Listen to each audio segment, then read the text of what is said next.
Hi everyone, welcome back to Paru Veera life style. నా పేరు పార్వతి. ఈరోజు వీడియో ఏంటంటే ఉగాది రోజు మేము మా ఇంట్లో జరుపుకున్న ఉగాది పండుగకు సంబంధించి వీడియో అయితే ఉంటుంది. వీడియో అయితే చాలా బాగుంటుంది. ఎక్కడ స్కిప్ చేయకుండా పూర్తిగా చూడండి. నా వీడియోను ఫస్ట్ టైం కనుక చూసినట్లయితే వీడియోను పూర్తిగా చూసి లైక్ చేయండి ప్లీజ్. అలాగే కొత్తగా చూసినట్లయితే సబ్స్క్రైబ్ చేసుకోండి. నచ్చితే కామెంట్ చేయండి, షేర్ చేయండి. ఇప్పుడు వీడియోలోకి వెళ్దాము. ముందుగా శనగపప్పును నానబెట్టేసుకొని ఈ విధంగా ఉడకబెట్టేసుకొని వాటర్ మొత్తం తీసేసి ఇలాగ సైడ్కి పెట్టేశాను. అలాగే గోధుమ పిండిని కూడా కలిపేసి పక్కన పెట్టేశాను. నేనైతే భక్షాలను చేసుకోవడానికి గోధుమ పిండి తీసుకుంటున్నాను. అలాగే బెల్లంని కూడా ఇలాగ చిన్న చిన్నగా తురిమి పెట్టేసుకుంటున్నాను. బెల్లంని కూడా ఇలాగ తురిమి పెట్టేశాను. అలాగే గోధుమ పిండిని కూడా కలిపేసి ఇలాగ సైడ్కి పెట్టేశాను. ఇప్పుడు భక్షాలను చేసుకోవడానికి స్వీట్ ఉంటుంది కదా, శనగపప్పు అలాగే బెల్లం, అది మొత్తం పాకం పట్టాలి. పాకం పట్టి మనం పిండిని అయితే కలిపేసుకోవాలి. దానికోసమని ముందుగా నేను ఇలాగ కడాయి గ్యాస్ మీద పెట్టేసి గ్యాస్ ఆన్ చేసేసి కొంచెం వాటర్ అయితే తీసుకున్నాను. ఈ కడాయిలో వాటర్ తీసేసుకుని కొంచెం హీట్ అయ్యాక అందులో ముందుగా మనము తురుముకున్న బెల్లం ఉంది కదా, ఆ బెల్లంని అయితే ఇందులో వేసుకున్నాను. బెల్లం ఎంత తీసుకున్నానంటే నేను బెల్లం 1.5 గ్లాస్ తీసుకున్నాను. అలాగే శనగపిండి కూడా అంతే తీసుకున్నాను. కావాలంటే మనము స్వీట్ తక్కువగా కావాలి అంటే శనగపిండి ఎక్కువ తీసుకొని బెల్లం తక్కువ తీసుకోవచ్చు. నేనైతే 2 సమానంగా తీసుకున్నాను. అలాగే మనం ముందుగా ఉడకబెట్టుకున్న శనగపప్పులు ఉన్నాయి కదా, వాటిని కూడా మిక్సీ పట్టేసుకున్నాను. చూడండి, పాకం అయితే ఇలాగా వచ్చింది. పాకం వచ్చిందా లేదా అనేది మనము ఇలాగా ఒక బౌల్లో వాటర్ తీసుకొని ఆ పాకాన్ని ఇలా చెక్ చేసుకోవాలి. చూడండి, ఉండలు గట్టేలాగా ప్రిపేర్ అయితే చాలు. అప్పుడు మనము ముందుగా మిక్సీ పట్టుకున్న శనగపప్పు ఉంది కదా, ఆ పప్పునైతే ఇలాగా వేసుకొని పేస్ట్ని వేసుకొని మొత్తం కలిపేసుకోవాలి. ఇలాగా మొత్తం ఈవెన్గా కలిసేలాగా కలుపుకోవాలి. ఇలాగా కలిపేటప్పుడు గ్యాస్ అయితే లో ఫ్లేమ్లో పెట్టుకోవాలి. లో ఫ్లేమ్లో పెట్టుకొని కలిపేసుకోవాలి. చూడండి, ఇలాగ మొత్తం కలిపేసుకున్న తర్వాత గ్యాస్ ఆఫ్ చేసేసి 5 మినిట్స్ వరకు సైడ్కి అయితే పెట్టేసేయాలి. అలాగే ఇందులో యాలకుల పొడిని కూడా కలుపుకోవాలి. టేస్ట్ చాలా బాగుంటుంది. యాలకుల పొడి వేసిన తర్వాత మొత్తం ఇలాగా కలిపేసుకొని సైడ్కి పెట్టేసుకోవాలి. అలాగే భక్షాలు చేసుకోవడానికి నేనైతే ఆయిల్ కాకుండా నెయ్యినైతే యూజ్ చేస్తున్నాను. మనం ముందుగా కలిపి పెట్టుకున్న గోధుమ పిండి ఉంది కదా, గోధుమ పిండిని ఇలాగ మనకు ఏ సైజులో కావాలో ఆ సైజులో ఉండలు తీసుకొని చిన్నగా చపాతీలాగా చేసుకోవాలి. అందులోనే మనము ముందుగా ప్రిపేర్ చేసుకున్న పూర్ణం ఉంది కదా, బెల్లము అలాగే శనగపిండితో కలిపిన పూర్ణము, ఆ పూర్ణాన్ని వేసి మొత్తం చపాతీలాగా చేసుకోవాలి. చపాతీలాగా చేసేసుకొని పెనం మీద అయితే వేసుకోవాలి. పెనం హీట్ అయ్యాక పెనం మీద వేసుకోవాలి. అలాగే పెనం మీద వేసిన తర్వాత చుట్టూతా ఇలాగా నెయ్యిని మొత్తం స్ప్రెడ్ చేయాలి.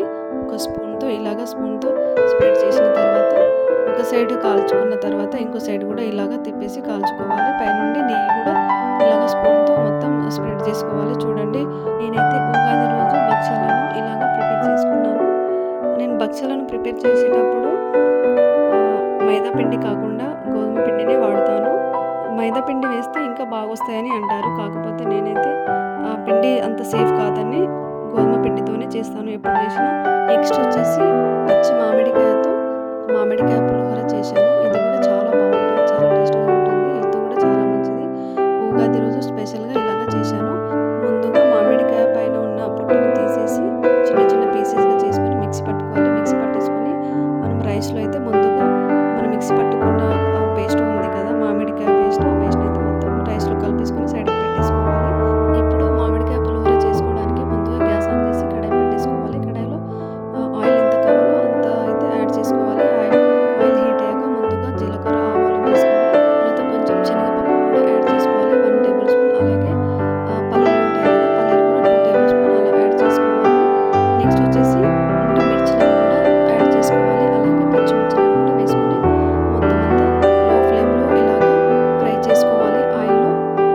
నెక్స్ట్ కరివేపాకును కూడా వేసుకోవాలి. కరివేపాకును వేసిన తర్వాత మొత్తం అంతా కలిపేసుకోవాలి. నేను వంటలో ఎక్కువ కల్లుప్పు వాడుతుంటాను. కల్లుప్పుని ఇలాగ మెత్తగా దంచుకున్నాను.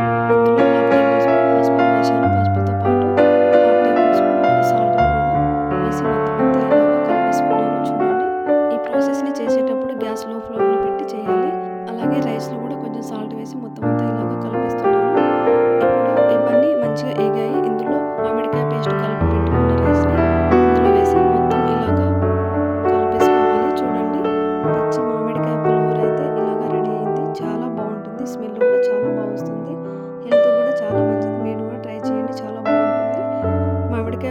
చేసిన తర్వాత నెక్స్ట్ వచ్చేసి నేను ఫైనల్గా ఉగాది పచ్చడి అయితే ప్రిపేర్ చేస్తున్నాను. ఇప్పుడు ఉగాది పచ్చడి ప్రాసెస్ చూద్దాము.